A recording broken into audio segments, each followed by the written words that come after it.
What's happened is we've got an arrogant president who took us into a war we didn't have to fight.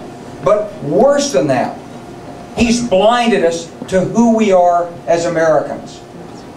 He's focused on tax cuts for the wealthiest.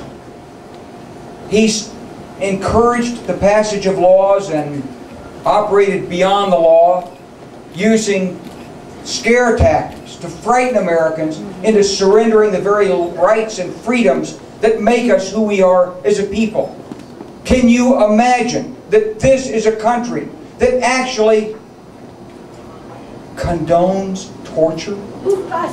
That would admit evidence gained by torture into a court of law in which a president can ignore the law of the land as expressed by Congress by claiming exemption from the law in certain cases in a signing statement?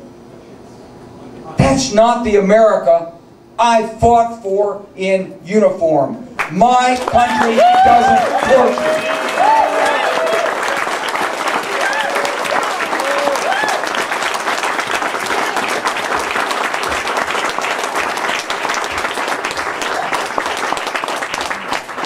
So over the last few days I've been talking to a lot of the candidates. I started to say other candidates, but I should just say candidates, okay? And those of you, many of you have heard me speak many times. You know what I say about our country. We had a strategy. We had a strategy in the Cold War. It kept us safe. It was a strategy of containment and deterrence, and we lost it. In the decline and the breakup of the Soviet Union, America lost its purpose in the world. And George Bush came along and hijacked us, basically, after 9/11 and got us doing things and saying things and behaving in ways that weren't in keeping with our traditions. They're not in keeping with our character. They're not in keeping with the principles of international law and good behavior that have made us a great nation.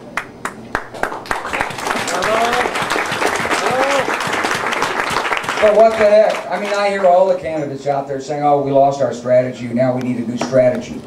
I don't know if they know what we really need, but I'll tell you what we really need. And it starts with this.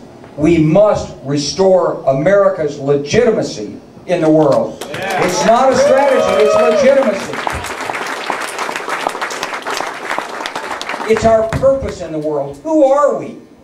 We're a nation that broke the bonds of tyranny on our own people. We're the nation that enshrined in our Declaration of Independence that all men were created equal. And we've strived to live under it for 200 years. We were the ones who rebelled against the old world of power politics and invasions. Eisenhower and Roosevelt and Truman fought against colonialism. They believed in setting nations free.